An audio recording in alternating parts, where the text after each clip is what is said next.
स्कंद पुराण कहती है, जिस व्यक्ति पर कर्जा बहुत ज्यादा मात्रा में हो जाता है और कर्जा चूकता नहीं है, आप बहुत प्रयास कर लिए, करोड़ों रुपए का कर्जा हो गया, यहां से लिया वहां दिया, वहां से उठाया वहां दिया, वहां से उठाया वहां दिया, तो निवेदन है कभी मौका लगे कर्जा मुक्ति के लिए सारे वृक्षों में अगर कोई श्रेष्ठ वृक्ष माना गया है तो वो बट का वृक्ष माना गया महाराज। इसलिए प्रशासनिक कार्य के लिए, मानसिक टेंशन में, परेशानियों में बटकेश्वर महादेव का स्मरण किया जाता है।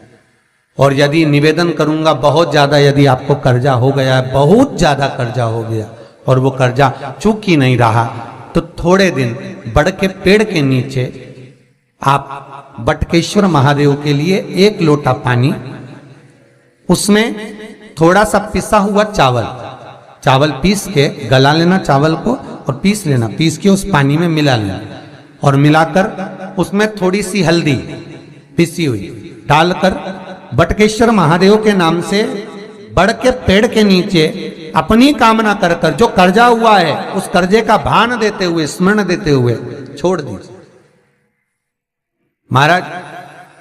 2 या 3 सोमवार एक ही जगह पर करना, 3 सोमवार बाद वहीं से बड़ के पेड़ की थोड़ी सी जड़ उठा लाना और उस जड़ को एक कोई धागे में बांधकर या तो अपनी गले में डाल लो या अपनी जेब में पटक लो, उसको थोड़े दिन पटक कर रखना, लगभग 2 से 3 महीना पटक कर रखो।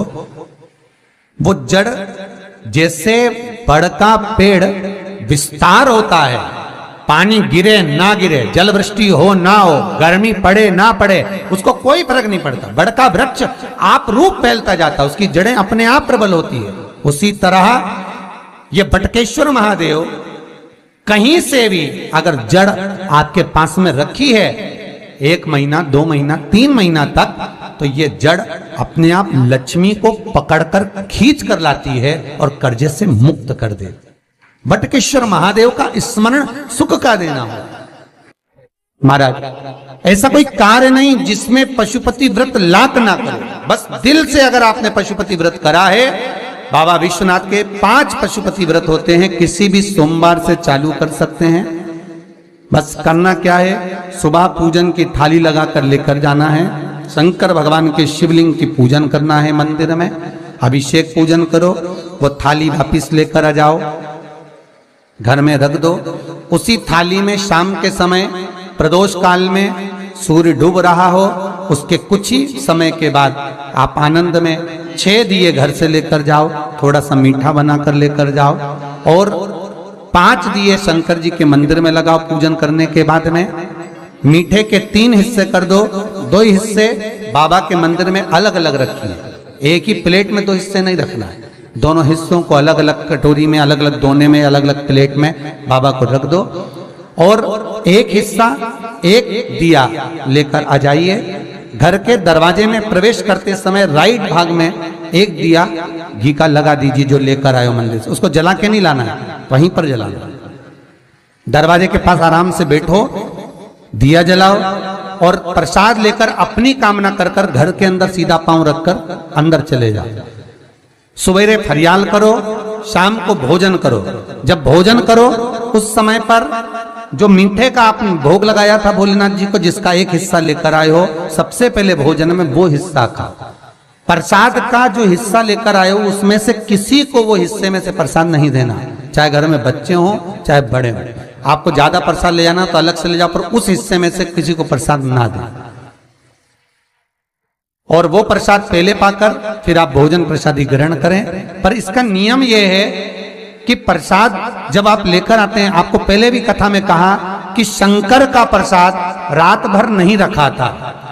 जितनी जल्दी आप प्रसाद का हिस्सा लेकर आए हैं, आधे घंटे के अंदर, पौन घंटे के अंदर आपको वो प्रसाद पाना है और भोजन करना ही है। ये नहीं कि सब आएंगे, इंतजार कर रहे हो, 10 बज गई, 11 बज गई, प्रसाद आपका इंतजार कर रहा है। जो प्रसाद है वो आपकी प्रतीक्षा कर रहा, आपकी बाट जो रहा, आपका इंतजार कर रहा। ये नहीं होना चाहिए। महाराज कितना सुंदर कहा है शास्त्रों में कि केवल एक देव अधिदेव महादेव एक ऐसे होते हैं जिनका प्रसाद रात भर नहीं रखा था। कहां से लिया है? प्रसाद लाकर ताजा रहता है जब तक आप पाते हैं, फिर वो फ्रिज में रख देते हैं। फ्रिज में रखा रखा किसी ने खाया नहीं खाया, जितने समय तक फ्रिज में प्रसाद रखा रहता है वो इंतजार करता है कि कोई मुझे प्रसाद भक्षण करे। प्रसाद का मतलब होता है प्रभु का साक्षात दर्शन। प्रसाद का मतलब ही यही है, प्रसाद, प्रभु का साक्षात दर्शन। वो रखा रखा जब ज्यादा समय हो जाता है तो घर में वो कष्ट प्रदान करने लगता है। हमेशा याद रखो, प्रसाद जैसे ही आए उसका सही समय पर उसको पाओ। रखे हुए प्रसाद पड़ा हुआ है, फ्रिज में रखा हुआ है, बेटा खाएगा, बहू खाएगा, ये खाएगा, वो खाएगा, फिर धीरे धीरे वो बद्दुआ देना प्रारंभ कर देता है, जिससे घर में बड़ी बीमारी फैलने लगती है, बड़ा रोग आने लगता है। तो लोग सोचते हैं हमारे घर में ना तो हम कोई नशा करते हैं, ना हम कोई चीज खाते हैं, ना हम बाजार का खाते हैं, फिर रोग कहां से आता, फिर बीमारी कहां से आती? अर्थात वो बद्दुआ देता है। उसका प्रयोग करो, समय पर करो, समय पर पाओ। कई लोग कहते हैं महाराज जी हमारे ये बीमारी कहां से आ गई?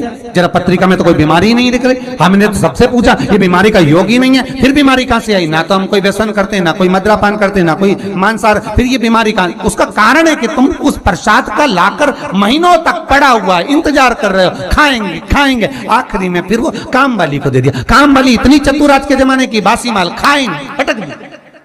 कौन का बड़ा वो बद्दुआ।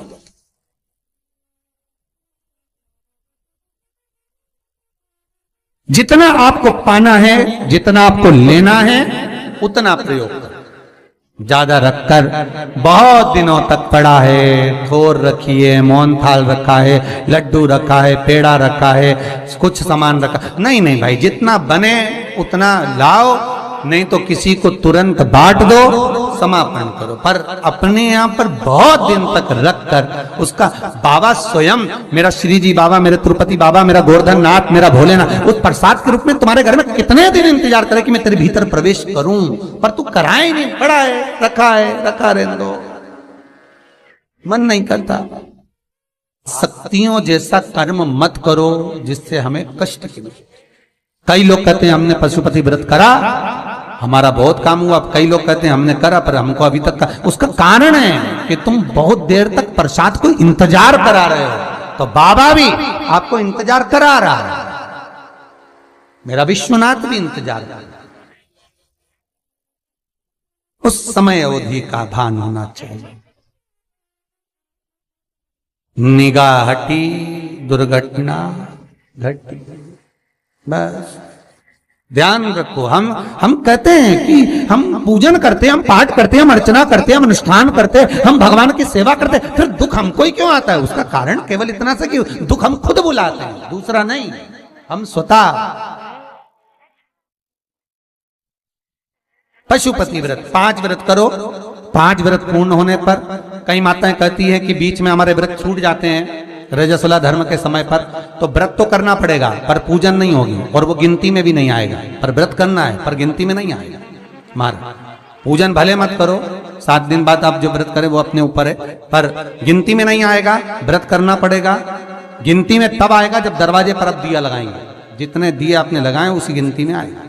और महाराज 5 व्रत जब पूर्ण हो जाएं, 5वां व्रत रहे, तब एक नरियल, श्रीफल, उस पर एक मोली नाड़ा लच्छा लपेटकर उस पे 11 रुपए रखकर, कोई आपको किसी को ना भोजन कराना है ना भंडारा करना है, केवल मोली लच्छा लपेटकर 11 रुपए रखकर बाबा विश्वनाथ के सम्मुख में शंकर जी की वो जलाधारी जो गोल है माता जगत जननी का हस्तकमल, उसी पर रख देना है। विनती कर देना, बाबा मेरी ये कामना से मैंने ये व्रत किया।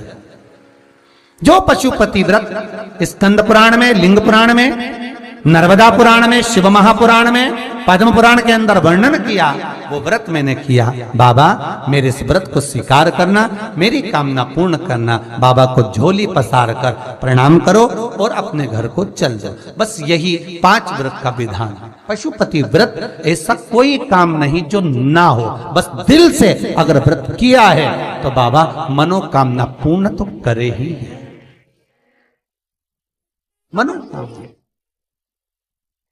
आप हमारे घर के चाहे घर की धर्म पत्नी हो, चाहे भांजे हो, कोई प्रॉब्लम होती है, उनसे कह देते पशुपति व्रत कर लो, हो जाए।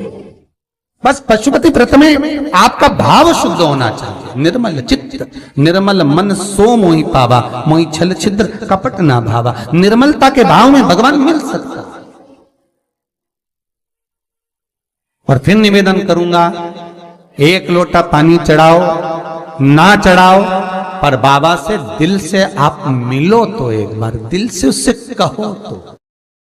शिव शंकर का पशुपति व्रत केवल सांसारिक मनुष्य ही नहीं करता, ये पशुपति व्रत देवता भी करते।